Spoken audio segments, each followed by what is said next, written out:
Jadi aku juga pernah ngalamin ya, nafas itu suka ngos-ngosan, cepat capek, kadang nafas berat, nafas pendek. Ini karena asam lambung juga. Dan kadang ya aku tuh ngomong aja ngap-ngapan, apalagi kalau lagi makan nih. Lagi makan kadang nasi aku tuh langsung aku taruh, kadang aku lempar. Saking kesalnya, ngunyah aja capek, terutama di sore dan malam hari itu mulai banget itu ngerasain sensasi ngap-ngapan. Ada juga pertanyaan terkait sembelit, BAB-nya berubah warna atau fesesnya berubah warna kayak berdarah atau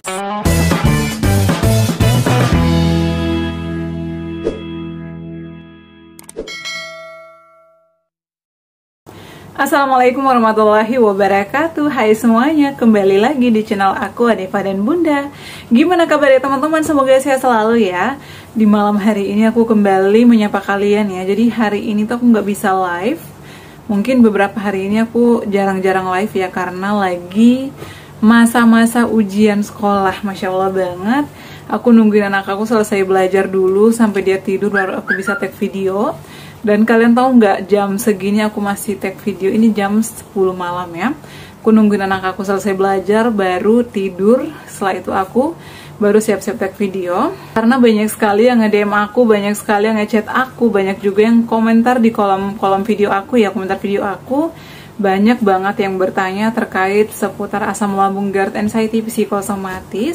Makanya aku selalu menyempatkan untuk membahas pertanyaan-pertanyaan kalian agar kalian gak khawatir, agar kalian gak makin cemas. Dan aku juga pernah ada di posisi itu ya, jadi kalian tidak sendirian.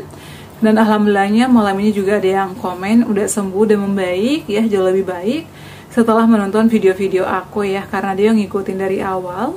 Jadi memang kalau kita disiplin itu pasti kita akan sembuh. Jadi kalian gak usah takut ya, yang penting ikhtiar, terapkan 3P-nya. Kemudian rutinin olahraga ringan secara rutin. Itu sih saran aku, dan juga hindari makanan pantangannya ya. Nah, ini aku bakal bahas dulu atas nama Kak Putra Tunggal. Ini pertanyaan dari 1 jam yang lalu ya. Aku langsung jawab, takutnya nanti kelewat, karena dengan banyaknya pertanyaan-pertanyaan biasanya aku numpuk ya. Kak, pernah nggak ngerasain nafas berat? Udah 1 bulan lebih nafas berat. Nah teman-teman, ini karena sensasi asam lambung juga ya. Pada saat itu pun aku pernah ngalamin ini. Jadi pejuang asam lambung itu cepat capek, nafas pendek, nafasnya berat, suka ngos-ngosan. Jadi gampang capek. Kita tuh nggak boleh terlalu banyak aktivitas, harus mengatur jadwal kerja kita juga. Jadi aku tuh setiap hari pada saat bangun tidur sampai mau tidur malam lagi, aku atur semua kegiatan aku. Aku jadwalin dari sarapan, kemudian konsumsi obat-obatan ataupun konsumsi herbal, itu aku jadwal. Dan tadi juga ada yang nanya, Bunda boleh nggak konsumsi tepung Garut setiap hari? Boleh banget, karena itu adalah obat atau tradisional ya, obat tradisional, dan itu aman, gak ada efek sampingnya. Aku konsumsi tepung Garut itu sekitar 2 tahun ya. Kalau misalnya pengen yang ada rasanya, bisa konsumsi jenang gemi. Ini ada rasa pisang, rasa vanila, dan juga ada rasa gula merah. Kalau mau yang originalnya aku cantumkan di bawah sini juga linknya ya. Nah kemudian kalau kita ngalami nafas berat ataupun nafas pendek, apa yang harus kita lakukan? Pertama, kita nggak boleh telat makan. Hindari makanan-makanan pemicu, seperti yang pertama itu adalah goreng-gorengan, minyak-minyakan ya. Jadi dihindari dulu. Kalau bisa tumis-tumisan pun dihindari. Kedua adalah tepung-tepungan, itu juga kalau bisa dihindari dulu. Kalau kalian lagi ada di fase ini atau lagi muncul banyak sensasi, sering begah atau sering ngap, sering nafas berat dan juga nafas pendek, jadi hindari berminyak atau minyak-minyakan. Kemudian tepung-tepungan, santan, itu juga kalau bisa dihindari selama masa-masa berjuang di fase itu ya. Selain itu juga adalah gurih-gurih. Gurih-gurih ini bukan hanya garam ya. Jadi kalau kita pakai garam atau konsumsi garam itu jangan banyak-banyak, jangan berlebihan. Pakai secukupnya aja. Untuk penyedapnya aku saranin pakai sedikit gula. Kalau mau pakai kaldu, bisa pakai kaldu jamur secukupnya dan jangan berlebihan, karena itu bisa memicu. Nah selain itu juga kita harus menghindari minuman-minuman yang instan ya, kayak Nutrisari ataupun saat ini itu kan lagi viral di mana-mana ya, GoFood, apalah segala macam. Aku itu teman-teman waktu berjuang nggak pernah jajan mungkin pernah jajan ya, sekali-sekali, itu pun kalau misalnya aku lagi gak bawa makan.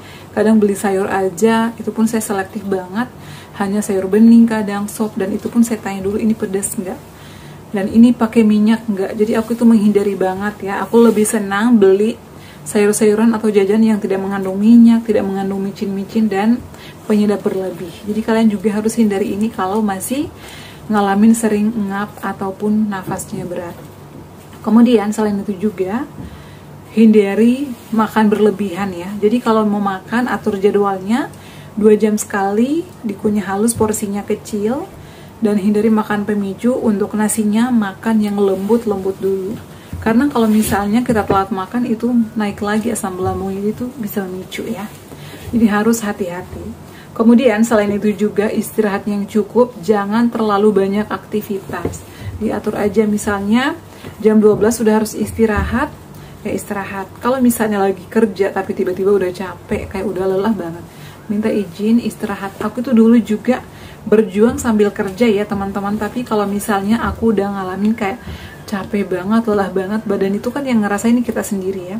Meskipun orang lain ngomong udah kamu lanjut kerja ataupun kamu istirahat aja, tapi kalau misalnya kita masih pengen kerja, itu kita yang ngerasain, bukan orang lain. Jadi ayo pintar-pintarnya kalian mengatur jam istirahat kalian. Kemudian jangan begadang, itu juga memicu banget ya naiknya asam lambung, apalagi kalau masih sering begah. Selain dari makanannya, micin-micin, pikirannya juga harus dikontrol, karena pikiran itu juga bisa memicu naiknya asam lambung. Biasanya kita nggak tenang, kecemasan berlebih itu luar biasa banget, bisa membuat kita sampai keringat dingin, cemas, kadang terasa aduh ini ada apa ya, karena kayak orang frustasi, kayak orang trauma, disertai perutnya itu kayak nggak enak, ngap-ngapan, cepat capek.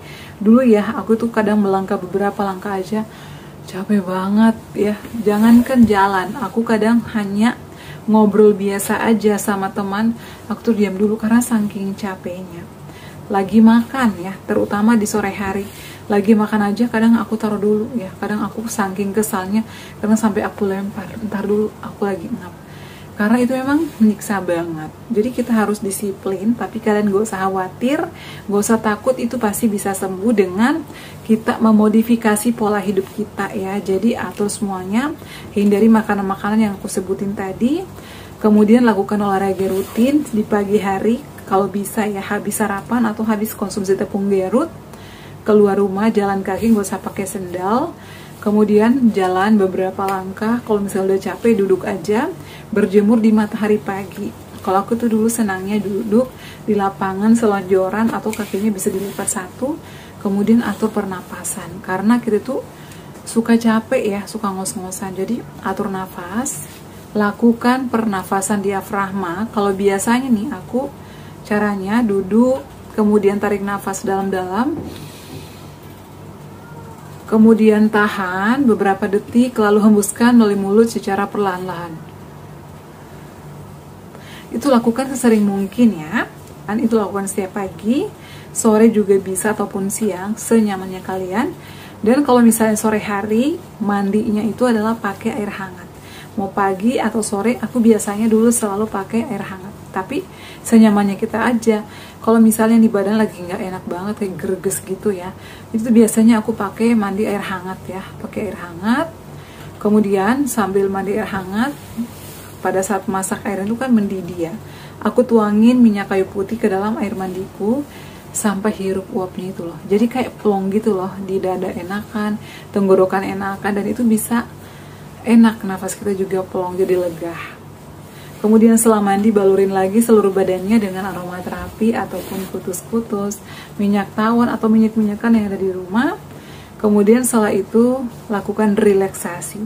Jadi agar otot-otot kita tuh nggak tegang, atau lakukan yoga. Yoga kualitas tidur itu bagus. Jadi sebelum tidur kalian lakukan olahraga atau lakukan yoga. Itu bagus banget, bisa membuat tidur kita pules ataupun nyenyak. Kemudian hindari kalau misalnya lagi kehujanan, harus pakai jaket yang tebal ya. Udara dingin itu kita biasanya cepat masuk angin. Itu juga sangat memicu Untuk obat-obatan biasanya juga aku dikasih sama dokter ya, kayak Lanzol, Omeprazol, itu harus semuanya sesuai resep dokter ya. Kalau kalian pengen konsumsi obat-obatan kimia, saran aku minta ke dokter. Tapi kalau mau obat herbal bisa kunyit, temulawak, sama jahe itu bisa, ataupun serai. Atau bisa konsumsi ini Maluzasmak, ini juga bagus ya. Jadi kalian boleh konsumsi ini sebelum makan 30 menit. Tapi kalau biasanya aku bikin ramuan sendiri kayak jahe, kunyit, biasanya aku konsumsinya 1 jam setelah makan. Kayak gitu ya, untuk terkait nafas pendek atau sering ngos-ngosan, sering capek, tenangkan pikiran ya. Kalau kita makin cemas itu nanti makin banyak sensasinya. Nah kemudian ini juga ada yang nanya, Bunda pada saat berjuang apakah fesesnya berubah warna atau BAB-nya berubah warna. Nah teman-teman, alhamdulillah selama aku berjuang kan hasilnya itu adalah ada peradangan gastritis di dinding lambung aku. Alhamdulillahnya feses aku itu normal ya. Dan buat kalian yang udah ngalamin fesesnya berubah warna, entah itu hitam ataupun ada yang kuning, hijau, tadi ada yang komen ya, kalian saran aku bisa konsultasi ke dokter. Karena itu nanti akan lakukan pemeriksaan. Kan biasanya kita ada kategori ringan, kategori sedang, dan kategori parah. Biasanya yang udah kategori sedang ataupun kategori parah itu fesesnya biasanya berubah jadi hitam. Jadi biasanya ada tukak ataupun ada luka. Jadi kalau misalnya udah ada hasilnya kayak gitu, kita harus lebih hati-hati. Dan biasanya dokter akan lebih fokus untuk melakukan pengobatan. Terutama dari makanan itu harus dipantang. Hindari makanan-makanan yang keras-keras atau pemicu. Tadi juga ada yang nanya, Mas Ginanjar, Bunda dulu pernah nggak berubah feses? Pernah, dia itu sampai BAB-nya merah ya, karena ada cairan merah yang keluar atau darah, karena dia itu ada radang usus, makanya dia ngalamin ada pendarahan. Tapi dia tuh nggak kapok. Sekarang dia udah mulai makan pedas kayak ayam geprek, kemudian ayam penyet, asinan, udah bebas lagi dia makan apa aja. Cuman katanya sewaktu kambuh, kalau lagi makan itu nggak teratur banget atau berantakan. Jadi kalian teman-teman, kalau udah ngalamin kayak gini, ayo atur jadwalnya, atur pola makannya, istirahatnya yang cukup, agar nggak selalu kambuh-kambuhan ya. Karena kalau misalnya kita udah tahu ada penyakit GERD, gastritis, ataupun radang usus, tapi kalau misalnya kita nggak pantangan atau nggak disiplin, itu nanti bakal makin parah. Sayang dong sama diri kalian ya. Ada juga yang nanya, gimana kalau misalnya kita lagi susah BAB, sembelit, perbanyak konsumsi buah-buahan, makanya dikunyah halus, sama saran aku konsumsi air tajin beras merah atau Yakult. Aku biasanya dulu konsumsi Yakult itu 1 jam sebelum tidur malam ya. Kalau makan malamku jam 6:30, biasanya aku konsumsi Yakult 7:30. Dia aku kasih jarak ataupun jeda 1 jam. Dan itu bagus untuk usus. Biasanya kan usus kita juga aktif ya, suka kerucuk-kerucuk. Itu bagus, bisa menangkan perut juga. Tapi kita harus konsumsinya tepat ya. Setelah makan jangan dalam keadaan perut kosong, agar tidak menimbulkan sensasi lagi. Alhamdulillah aku cocok sama Yakult. Aku itu konsumsinya cuma sekali sehari. Kalau misalnya 2 kali sehari, kalau bisa jangan ya. Apalagi kalau kita yang masih ada riwayat. Aturan konsumsi Yakult itu kan cuma sekali sehari ya. Kemudian selain itu juga hindari kayak makanan-makanan yang membuat kita sembelit. Sembelit itu kan biasanya juga karena dari obat-obatan tertentu ya. Jadi kita harus atur pola makan kita, perbanyak konsumsi buah-buahan dan konsumsi air putih. Sering olahraga itu juga bisa berpengaruh ya, agar hidup kita sehat. Pola hidupnya sehat, pola makan, pola pikirnya, olahraganya rutin, itu pasti cepat penyembuhannya dan bisa pulih, bisa aktivitas lagi seperti sedia kala ya. Jadi kalian jangan takut. Untuk buah-buahannya bisa pepaya, melon, ataupun jus ya, bisa dibantu. Itu bagus banget kok teman-teman ya. Agar kalian juga nggak sering suka sembelit, karena sembelit itu nggak enak. Kadang kita udah berjam-jam nih duduk, aduh masih nongkrong aja karena sembelit, susah BAB-nya. Karena memang makanan kita nggak bisa diserap oleh tubuh, dan yang disaring usus itu sedikit karena pencernaan kita lagi terganggu. Makanya kita suka sembelit. Kayak gitu ya teman-teman. Semoga share kali ini bermanfaat ya. Terima kasih yang udah nanya, dan terima kasih juga yang selalu setia nonton video-video aku. Semoga kalian lekas pulih dan kalian termotivasi. Jangan lupa untuk terus dukung channel aku dengan cara like, comment, share, dan subscribe. Assalamualaikum warahmatullahi wabarakatuh. Sampai ketemu lagi di video-video aku selanjutnya. Bye!